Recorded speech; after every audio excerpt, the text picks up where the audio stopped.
So let's talk about this. Let's talk about in the legal vertical specific. We've got Engage, we got Apex, we got Intaker, we got a number of these chat providers. How is Juvo Leads unique compared to these other providers?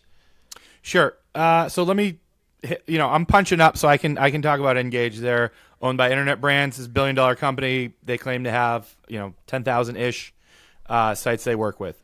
When we started, we built ourselves to compete with Engage. So we do a lot of things different than them.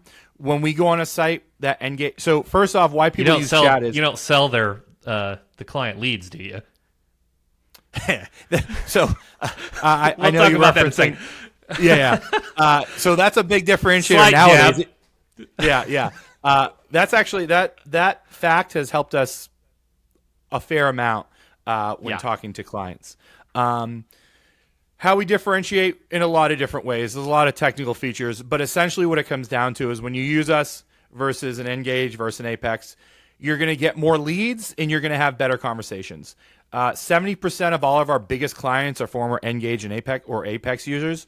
We basically go to them and say, hey, try us free for 30 days because we could lead with a 30-day free trial. See how you like the conversation. See how many more leads you get. 95% of people that try us for the free trial stick with us after. All of our biggest firms, and I'm talking like 500, 600, 700 leads per month, are saying conversation's a lot better and we're getting a lot better leads. So at the end of the day, our performance outstrips. We have a lot of features that we have that they don't have. We iterate on a monthly basis. They've been the same program for the past 15, 20 years, and I don't know, about 10, 15 years now. Yeah, so a few things. So I'm very versed with all of these, and because we've had a number of clients use Engage, Apex, and just different providers. And the first, what we were referring to, guys, is Conrad Sam put out an article that I think you guys should Google about Engage selling leads. So if you have some spare time, read that.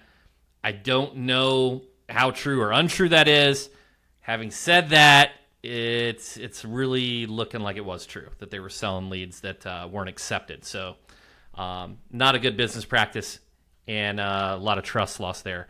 But the one thing that I've seen on Engage and Apex is the scripts. Sometimes the scripts, even though they're human, they're missing the EQ.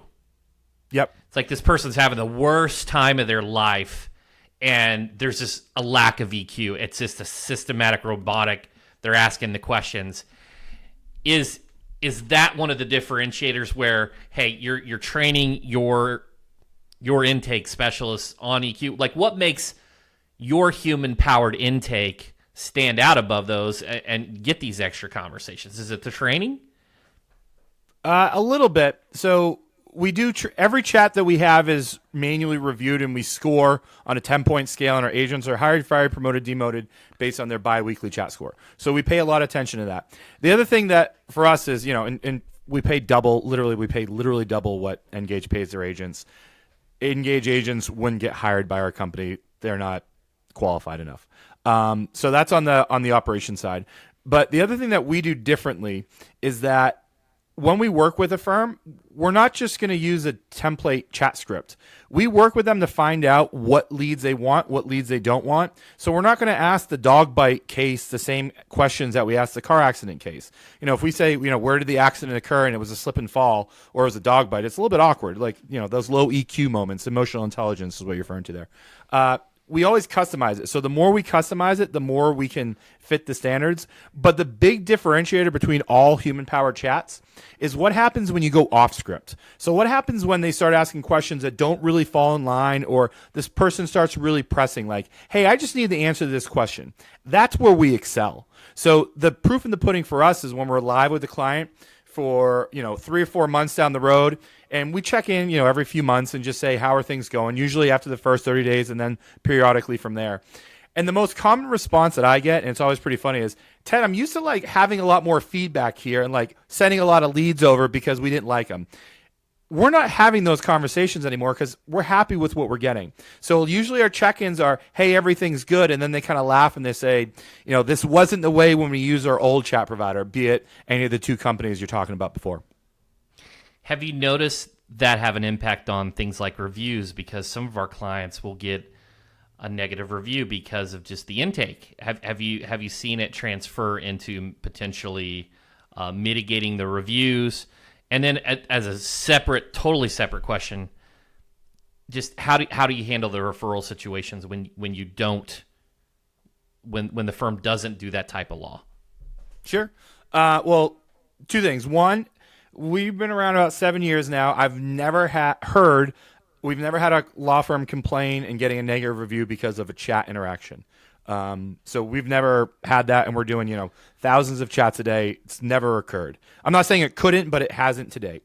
How do we handle chat? So we first and foremost, commenting on Conrad Sam's article, and that, you can find that information on their website and how they describe it in terms of selling the leads. They say they don't, but they say if they're outside the service area.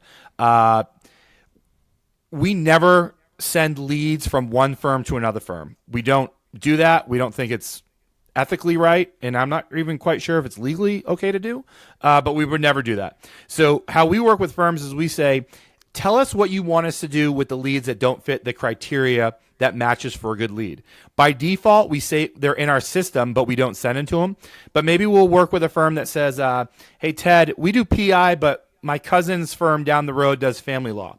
So if they want us to, we can send the family law leads to them to forward along, and we wouldn't charge for those. But if they want us to not even send them at all, we wouldn't. But we can't even send across firms if they ask us to. Got it. Makes sense. And thank you for that. And I want to dig in before we transfer over. The human component's huge here. So let's just hit on the human component before I do shift over. I'm going to ask about AI. I'm asking about of course. all the different versions of whether it's generative or basically the field prompts. But before we transition, what makes human chat better than AI? Because there's costs involved. Mm-hmm. And where do you stack up? Do you have case studies, say, against a Drift or an Intaker of Juvo versus these individuals? Sure. So I put Drift and Intercom more in kind of like the DIY chat. They have some basic if-then statements that you can run. But it really, Drift and Intercom are good when you have someone answering around the clock fast. We don't really see that with a lot of the firms we're using. We bump into Intaker on a lot of the smaller firms.